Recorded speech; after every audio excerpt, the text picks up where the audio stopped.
Hey, everyone, and welcome back. We're diving deep today into Elder Gary E. Stevenson's talk, Yeah. Highly Favored of the Lord. Oh, this is a good one. A really good one. This talk, it really got me thinking, About, about how to find blessings, even when life is tough. yeah. I think that resonates with a lot of people, especially given when this talk was given. Yeah, when was it? Remind me. October 2020 General Conference. Right in the thick of things. Oh, right at the start of the pandemic. Exactly. And it's interesting how Elder Stevenson used that moment, that really unique moment in time, to explore, well, kind of a profound question. What Is hit me? how can we feel highly favored, even when facing challenges, like a global pandemic? Right, because you don't exactly feel highly favored when you're, in lockdown or worried about getting sick. Right. But he starts off with this story, a very relatable story. Okay, tell me more about this story. So Elder Stevenson, he talks about his time as a young missionary in Japan. And there was this big announcement happening. A new temple was being announced. That's exciting. Very exciting. And every missionary, they wanted to be there for this historic event. But guess what? What? Elder Stevenson missed the meeting. Oh, no. Yeah, can you imagine that disappointment? Missing out on something so significant. I can only imagine. As someone who, loves to be in the know, I would have been so bummed to miss that. But how does this story of a missed meeting connect to the bigger message of his talk? Well, that's the clever part. See, he takes this very relatable feeling, the feeling of missing out, and he connects it to the Yeah. broader sense of disruption that everyone was feeling in 2020. I see. So, like, he's drawing us in with this personal story. Right. Going And to then he uses it to kind of, like, bridge into the bigger theme of the talk. Like, we all feel like we're missing out on something right now. Exactly. And that something in this case was a sense of normalcy, a sense of, safety and security. Right, right. So he sets the scene with this feeling of disappointment. And then he jumps into the Book of Mormon, right? He does. He quotes 1 Nephi 1.1, Okay. or Nephi.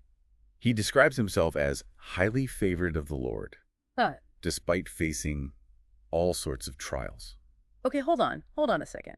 How does he reconcile those two things? Being highly favored, but also, facing all these afflictions. Well, and that's the crux of his message. Yeah. He's arguing that challenges and blessings, they're not mutually exclusive. Meaning. They can exist at the same time. Okay, that's an interesting thought. It is, and it's a powerful idea that resonates throughout Scripture. Can you give me an example? Oh, absolutely. Yeah. He brings up figures like Paul and Silas, singing in prison, Oh, yeah, that's a good one. right? Or Nephi and Lehi surviving persecution, Oh. and even Joseph Smith Mm-hmm. enduring incredible hardship. But through it all, they remained faithful. So it's not like he's saying ignore the bad stuff. No, not at all. He's acknowledging the reality of suffering. But then he asks, like, okay, but how did these figures still manage to achieve great things, even in the face of, adversity? Exactly. And it all comes back to perspective. Think about Paul and Silas. Instead of succumbing to despair in prison, they chose to sing hymns. Right. Singing in prison. That's wild. It is. And it makes you wonder, right? Like what? Do you think everyone could find that kind of resilience in a similar situation? Yeah. Or is there something unique Yeah. about their faith that enabled them to react that way? That's a really good question. I mean, could I sing in prison? I don't know. It makes you wonder, like, did their faith shape their experience, or did their experience shape their faith? Or maybe it was a bit of both. That's something to ponder for sure. Yeah. But Elder Stevenson, he then shifts gears. He starts talking about specific blessings that the church experienced during the pandemic. Okay, I gotta ask, what kind of blessings could possibly come out of a global pandemic? I mean, it was a tough time for everyone. It was, but he highlights 3. Ooh, lay 'em on. First, there's this shift towards a more home-centered approach to gospel learning. Okay, explain that one. So the pandemic, it kind of accelerated something that was already happening in the church, with restrictions on gatherings. People couldn't go to church. Exactly. So families had to rely more on home-based study, home-based worship. I can see how that could be a big change. It was. But also potentially a positive one, right? It forces you to Yeah. take more ownership of your spiritual development. Instead of just relying on, going to church every week. Exactly. Did he address the challenges of this shift, though? Or did he just focus on the benefits? I mean, I can imagine it wasn't easy for everyone. No, it wasn't. Mm. But he definitely frames it as a positive outcome. Like finding those silver linings. Yeah.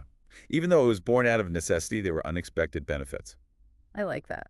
Okay, ready for the second blessing? Hit me. It's about serving others. Okay. Elder Stevenson talks about how the pandemic created opportunities for what he calls ministering in a higher and holier way. Ministering. It's about, reaching out, checking in on each other. Offering support. Exactly. Providing practical help. And we saw this happening outside the church too, right? Absolutely. Like all those stories of people helping their neighbors, donating to food banks. Exactly. It's like crises often bring out the best in people. They do. Did you find yourself drawn to service more during that time? Oh, yeah. It was definitely a reminder that even in isolation, we're all connected. I felt that too. Yeah. Now for the third blessing, this one involves temples. Oh, temples, yes. This is right up my alley. I'm fascinated by the role of temples in the lives of Latter-day Saints. Where Elder Stevenson tells this story, that a young woman, Sister Caitlin Palmer, Okay. and she was preparing to serve a mission So exciting. and, getting ready for a mission. It often involves receiving a special ordinance in the temple called an endowment. Right. So she's all set. She's about to leave.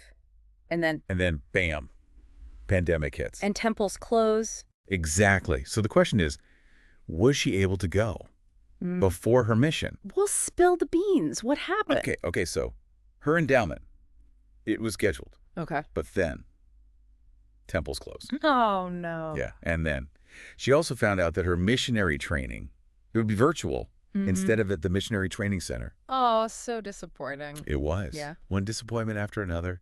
You're so excited for this new chapter. And then everything gets flipped upside down. Exactly. Yeah. But here's where it gets interesting. Her family, they prayed, they fasted, Hoping. she could still attend the temple. Fingers crossed. And get this, the temple near them, it reopened Oh, wow. on the exact day. She was scheduled to fly out for her mission. No way. Talk about a miracle. But wait, how could she even make that work? She had a flight to catch? I know, right? You'd think it'd be impossible, but Yeah. her family, they contacted the temple president, Okay. and he arranged for Sister Palmer and her family. To attend the temple. Wait for it. 2:00 a.m. That's dedication, Ah. right? Just hours before her flight. Wow, that's incredible. It speaks to the commitment Dedication and the temple to president. make this happen for her. It's heartwarming. It is. And, Elder Stevenson uses this story to illustrate how the temporary closure of temples, while difficult, It was difficult for a lot of people. it was, but it heightened the joy, the gratitude that many felt when they were able to return. It's like absence makes the heart grow fonder, right? Exactly. The period of waiting, of longing, it made the return even more meaningful. That's a great way to put it. It's like you don't realize how much you appreciate something until it's gone. Exactly. And it's a perfect segue into the final section of the talk, Oh, tell me more. where Elder Stevenson introduces this powerful quote from Joseph Smith. Oh, this is where it gets really good. Let's save that for the next part of our deep dive. Now, we were talking about Joseph Smith. And remember, he went through so much opposition, hardship, his whole life, really. Yeah, it's kind of mind-blowing when you think about it. And the quote that Elder Stevenson shares, these words, they were actually written while Joseph was in hiding. In hiding. Yeah, he was facing serious threats. People were out to get him. Wow, so it's like he was going through his own personal pandemic in a way. You could say that. Isolation, uncertainty, not knowing what the future holds. I think a lot of people can relate to that. Right. And yet, in the midst of all that turmoil, He wrote these words. he did. Hope. And inspiration. Elder Stevenson he emphasizes this contrast to highlight the resilience of the human spirit. Do you remember the exact quote? Oh, I do. So Joseph wrote. He wrote, "Now what do we hear in the gospel which we have received? A voice of gladness, a voice of mercy from heaven, and a voice of truth out of the earth, glad tidings for the dead, a voice of gladness for the living and the dead, glad tidings of great joy." That's powerful. Isn't it? Okay, he continues. "Shall we not go on in so great a cause? Go forward and not backward? Courage and on to the victory. Let your hearts rejoice and be exceedingly glad. Let the earth break forth into singing."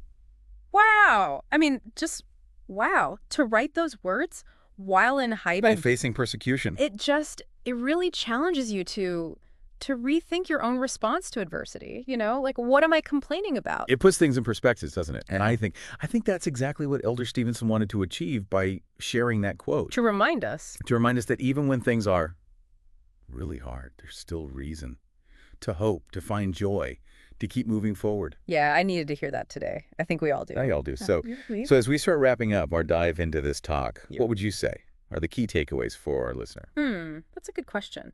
Well, I think, first, Elder Stevenson reminds us that challenges and blessings, they can coexist. Like we were saying before. Exactly. We shouldn't expect life to be, easy or free from hardship. That's for sure. But even in those tough times, there's still room for gratitude, for noticing the good things. The silver linings. Right. It's not about denying the reality of suffering, but choosing to focus on the positive aspects of our experience. Yes, and second, he highlights how our perspective shapes our reality. Yeah, that's a big one. It is. How we choose to view a situation. It has a huge impact on how we experience it. If we dwell on the negative. You feel negative. Exactly. But if we search for the good, if we focus on what we can control, what we're grateful for, we'll feel more resilient, more hopeful. It's like a subtle shift in mindset. But it makes a world of difference. It really does. What else?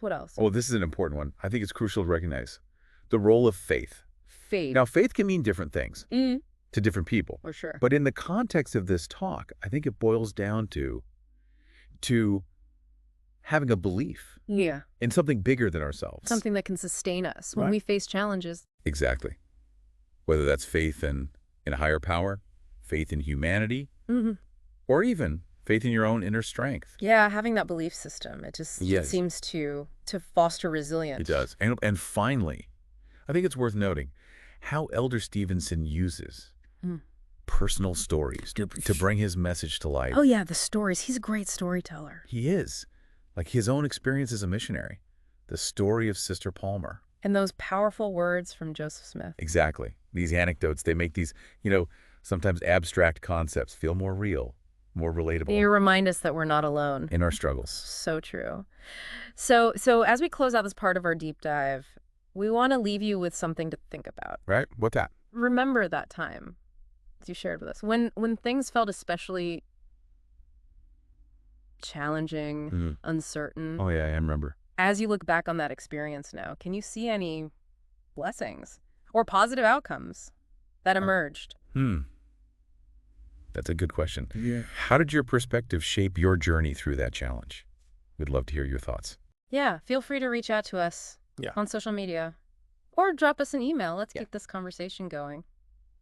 It's amazing to me how Elder Stevenson, he just brings all these different elements together. Right. Like you have the personal stories, the scriptures, historical figures. And it all comes together to create this powerful message of hope. And resilience. Yeah, and it all comes back to that idea of holding on to faith even when things are, when they're tough.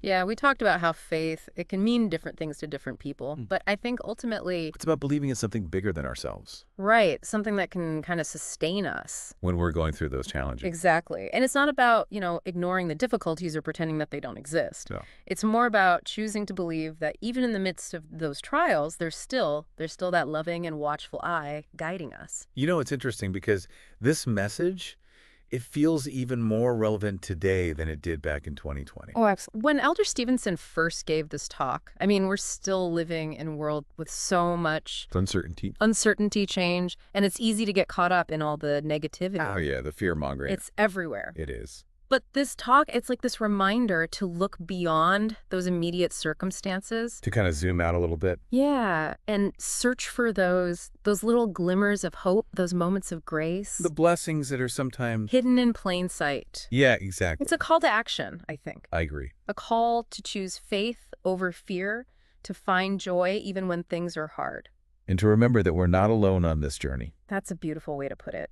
Yeah. So as we wrap up our deep dive into Elder Stevenson's talk, we hope you found some insights that resonated with you. Yeah, we hope it sparks some reflection for you. And how you can apply these ideas to your own life. Thank you so much for joining us on this journey of discovery. We appreciate you diving deep with us.